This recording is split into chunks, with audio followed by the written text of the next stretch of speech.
in raggii Soomaaliyeed ay mucaaradeen wareysigii laga qaaday in la soo deeyo gabadha la yiraahdo Yasmiin Cabdi ayagoo ku sheegay in aanay ka helin qaabka ay u labisan tahay waxyaabaha la yaab kale oo baraha bulshada isdhexyaacay ay ka mid tahay lama yaabani in ay dadka qaarkood ogoleen qof dumar oo horumar sameysay oo horumarkeeda la buunbuuninaya ama laga hadlayo laakiin waxaan la yaabanahay ninka soo wareystay gabadhaasi ee haddana wareysiga uu ka qaaday markii uu qaaday kadib dad gaar ah oo aan ka helin u kansalay ayaa la yaab igu noqotay loo qaadan waa Yasmiin ma istaahilin dad noocaan oo kaleetood oo magaca Soomaaliyeed ku hadlayo inay maxaa la dhahaa ay la dhaxgeliyo aadan uga xumahay ninka Cabdijaliil la yiraahdo ani hore uma daawan jirin marka laga reebo hal mar oo aan broadcast-giisa daawaday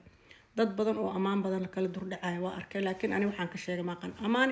iyo wanaag iyo xumaan labada waxaan ka sheegay maaqan kaliya waxaan rabaa inaan ku judge gareeyo waxa hadda aan ka arko oo ah mas'uuliyad daro qofka bini aadanka waa inuu maskaxda ku xorooba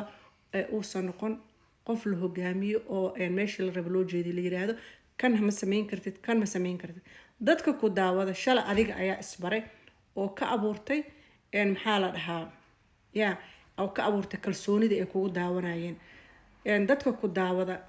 ma ahan dad kaliya oo hal dhinac ka soo jeedo tusaale ahaan ma ahan rag kaliya waxaa ku daawada rag iyo dumar soo haddii ragga ay ku dhahaan gabar madaxeeda qaawan yahay hanoo soo deynin ujeedkaaga muxuu ahaa ujeedka aad u wareysatay adigoo og inay madax qaawan tahay wuxuu ahaa in laga faa'iido gabadhaas khibradda ee leedahay waxaa laga yaabaa wareysiga ee adiga wiilkaas ay siisay Soomaaliyeed dad badan oo ajaaniba inay muddo raadinayeen in fursad noocaas oo kale ay ka helaan hase yeeshee ay waqti u weyso balse istiri okay gabadhaas inta aan ka maqlay waxaan maqlay inay tahay gabar Soomaalinimada jecel Soomaalinimada ku faanta meelo badan oo Soomaalida waxyaabahooda lagu soo bandhigayo ay ka soo muuqata dhowr mar oo hore soo fursad ay ku siisay fursadaadi waxaa maqli jiray sidaan kugu lasay iyo maadan hambeen taas ayaa maanta Soomaalida haysato waxaa la suurad xumeynaya dumarka Soomaaliyeed ee aqoonta leh gabadha waxa ataagay waa niman jaahiliin ah ayagoo qabiil ama maxaa la dhahaa iyo qurun iyo siyaasad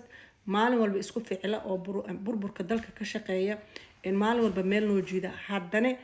qofkii la isdhahaayay horumar ayuu gaaray ee bulshada waxa uu yaqaan ha u soo bandhigo ee laga faa'iido ayay maanta rabaan inay dumarnimo ku ataagaan ayagoo shaati